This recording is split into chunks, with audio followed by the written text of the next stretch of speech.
A man walking in traffic in El Cajon, California, was fatally shot by a police officer after he pointed an object at them. A caller described the man as acting erratically. During a news press conference, Police Chief Jeff Davis said the two officers had responded to reports of an African-American male in his 30s, quote, walking in traffic, not only endangering himself, but also motorists. The male refused multiple instructions by the first officer on the scene and concealed his hand in his pants pocket. Because this male did not comply with the officer, a second officer arrived on scene. The subject continued to refuse commands. The second responding officer immediately prepared to deploy less lethal electronic control device, which is a taser device, while the first officer covered him. The male subject paced back and forth while the officers tried to talk to him. At one point, the male rapidly drew an object from his front pants pocket, placed both hands together on it, and extended it rapidly towards the officer, taking what appeared to be a shooting stance, putting the object in the officer's face. At this time, one of the officers with the taser discharged his taser in an effort to subdue the subject. Simultaneously, the officer who had the object pointed at him discharged his firearm, striking the male.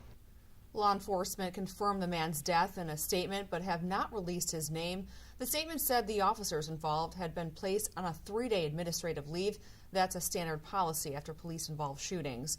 The names of both officers involved in the shooting have not been released either. The two officers have more than 20 years of law enforcement experience. A woman who identified herself as the man's sister said he was mentally ill and not armed. A bystander posted a video of the scene right after the shooting. She's saying she called the cops to come help her brother, and they killed her brother. Police Chief Davis says authorities were unable to confirm the distraught woman's identity because she was not cooperating. As a result, police have not released the name of the man because they want to notify the family members first. In terms of video, there's new policy by the San Diego County District Attorney's Office that does require police to release footage of officer-involved shootings, but the police chief says right now the video is considered evidence and will not be released until it's deemed otherwise. The police department is working on a program to have officers wear body cameras, but they have not been issued just yet. However, one witness may have caught the entire encounter on camera. While detectives were on scene investigating the shooting, a witness came forward and notified officers they had video footage of the incident.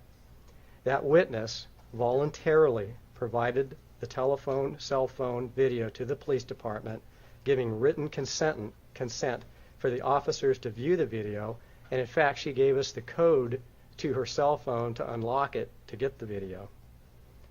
This was the only cell phone video provided to the officers, and no cell phones were taken from anybody. Investigators are reviewing the video and other video recovered from the scene.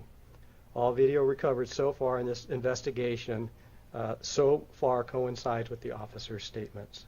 The incident comes days after riots broke out in Charlotte, North Carolina over the officer-involved shooting death of Keith Lamont Scott. But that wasn't the case in El Cajon. Earlier today, 8 mourners were still in the parking lot where the man had been shot. They silently formed a circle, held hands, and prayed.